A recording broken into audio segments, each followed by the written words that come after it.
alderes, sa kapitan, mga mayayaman.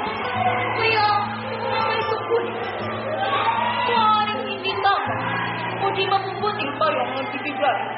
Ngunit, hindi na mahuhulog ang susinin niyo ang kayon lang.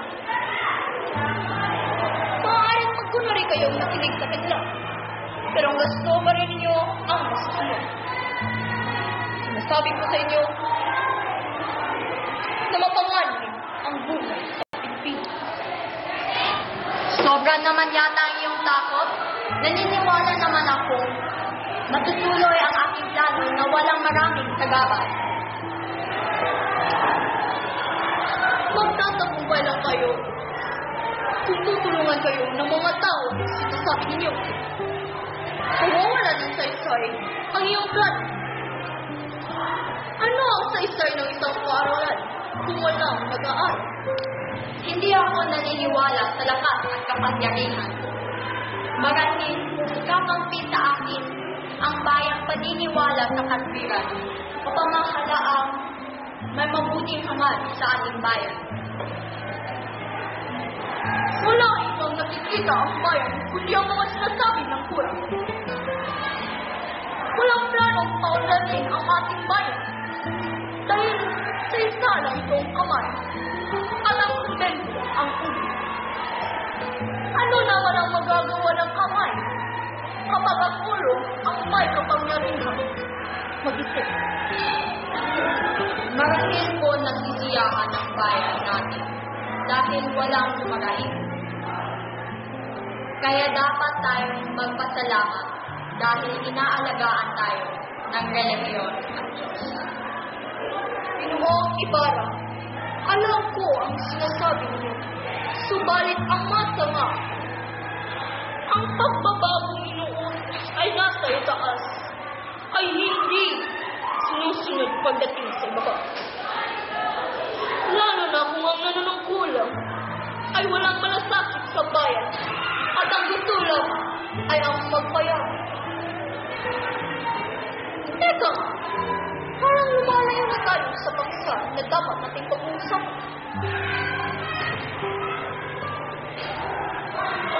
Mabigoman kayo, nakakatuwa isipin na ginagawa niyo ang lahat ng iyong makakaya. Lubos akong naniniwala sa iyo. Napakaganda ng iyong payo. Pupuntahan ko agad ang kura. Sana hindi lang siya tulad ni Padre Damaso. Ibig ko rin kausapin si Sisa at ang kanyang mga anak.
Bigyan mo nga yung sarili mo.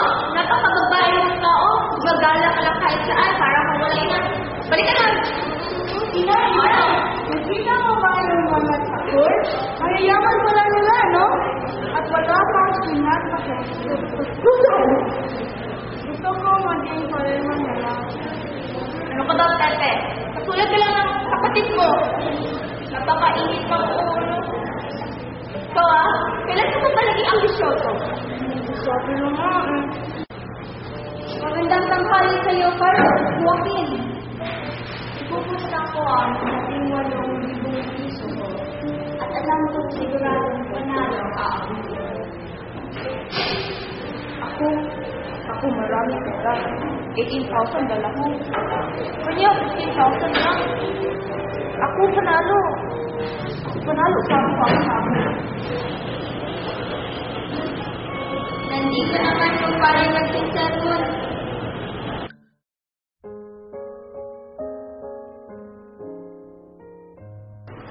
Maria Clara, may pasalubong ako para sa iyo. Ito ay isang relikaryong ito. Dapat may itong pagkaingatan. Salamat, Time. Dapat mong tawagin na paaralan ni San Francisco ang iyong proyekto. Di maganda kung sasabihin mo lang paaralan, mababang paaralan. Ano nga ba ang ibig sabihin ng mababang paaralan? Kapitan ako, ko bang naging si Maria Clara para mag-masyal? Sige. Umuli lang kayo ng maaga dahil dito kakain si Padre Damaso. Sige po, salamat po. Ay, wag na lang po. May panauhin din akong dadating eh. Di bali na, may marami naman kami handa eh.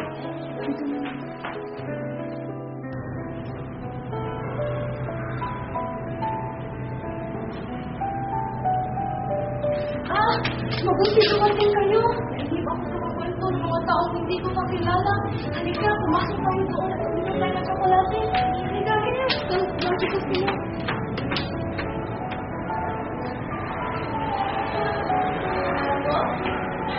Bakit kayo manindiyan pa lang sa panipado ka? Malungkot siya dahil malaki ang kanyang gastos sa mga panauhin dumating. Umamok ko sa kanya. Buhat at hindi na niya ang gulong ng palad. Nainis na ako sa kanya.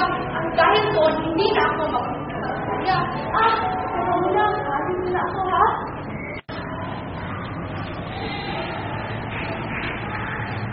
Sino itong babae na yan? Nakaawa naman. Ay, eto.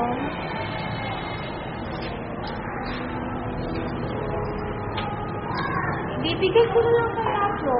Tingin mo. Sayang. Pero, baka magamit siya ito para sa pagkain niya.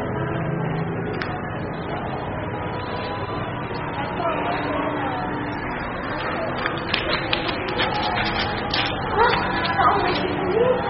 Punta tayo sa simbahan at magdansan. Kung araw na pagkain niya, halika. Halika. Alam mo, ginawa akong anak. Pinag si Basilio. Alam, hindi sila nakita eh. Dahil hindi sila doon sa kumbento. May katungin. Ganda niyan. Pero paalis muna ako at magdasal ako, ha? Ha? Sige. Sasta mo, akala ko may nagawa ka na po sa babae mo. Wala pa akong paano nagawa. Hayaan mo. Nakausap ko na ang kura at nangako siya sa akin na tutulungan ko niya tungkol sa babae niya.